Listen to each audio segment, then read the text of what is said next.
என் அன்பு செல்லுமே, நீ யாருக்காக பார்த்து பார்த்து சந்தோஷப்படுத்தும் வகையில் எல்லாவற்றையும் செய்கிறாயோ அவர்கள்தான் கடைசியில் உன்னை கஷ்டப்படுத்திவிட்டு சென்று விட்டார்கள்.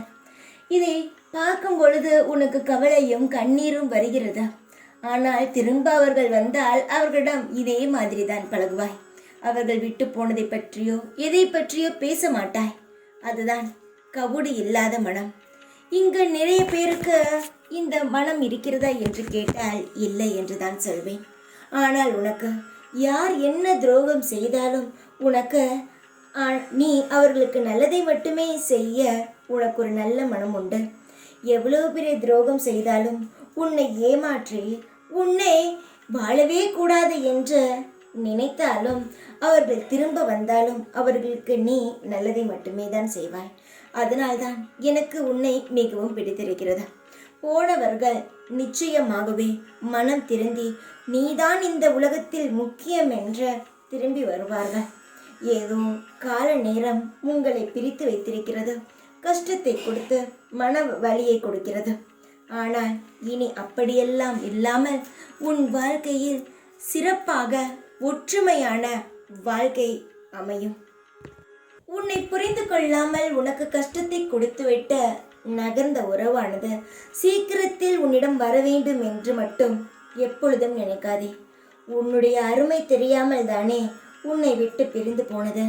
என் தங்கமே, அவர் உன்னுடைய அருமை தெரிய வேண்டும் என்றால் சிறிது காலம் அவனுடைய கர்மாவை அவன் அனுபவிக்க வேண்டும். தங்கமே, உன்னுடைய நல்லதற்காக சொல்கிறேன். உன்னுடைய வாழ்க்கையை நீ முழுதாக கவனி. போனவர்கள் திரும்பி வந்தால் அவர்களை நீ ஏற்றுக்கொள்ளலாம். ஆனால் திரும்பவும் முழுதாக நம்பி அவர்களை முழுமையாக நம்பி ஏமாந்து போகக்கூடாது. யாராக இருந்தாலும் சிறு பார்வை வைக்க வேண்டும். நமக்கு துரோகம் செய்கிறார்களா என்ற ஒரு பார்வை இருக்க வேண்டும். முழுதாக நம்பும் பொழுது சிறு ஏமாற்றத்தை அவர்கள் தரும் பொழுதும் நம் வாழ்க்கையில் எல்லாம் முடிந்து விட்டது என்ற ஒரு நிலைமைக்கு வந்து விடுகிறோம். முழுதாக ஒன்றை புரிந்து கொள். நான் சொல்வது உன் நலனுக்கு மட்டுமே தானே தவிர உன்னை கஷ்டப்படுத்த வேண்டும் என்பதற்கெல்லாம் அல்ல. பொறுமையாக இரு. அவர்கள் உன்னுடைய அருமை தெரிந்து தானாக வரட்டும். நீயாக போய் எந்த ஒரு நொடியும் பேசிவிட வேண்டாம். காலங்கள் அவருக்கு பதில் சொல்லி உன்னிடம் அழைத்து வரும். நீ எவ்வளவு இன்பமாக இருந்தாய், உன் வாழ்க்கையில் அவர்களுக்காக எவ்வளவு துணையாக இருந்தாய் என்று காலமே பதில் சொல்லும். என் தங்கமே, நீ நல்லதை செய்தாய், உனக்கு நல்லதுதான் வரும்.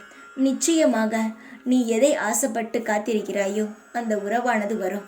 ஆனால் பொறுத்திருக்காமல் நீ அவசரப்பட்டு வர வேண்டும் என்று நினைத்தால் அது நடக்காது. அவன் செய்த கர்மாவை அனுபவித்து உன்னிடம் வரட்டும்.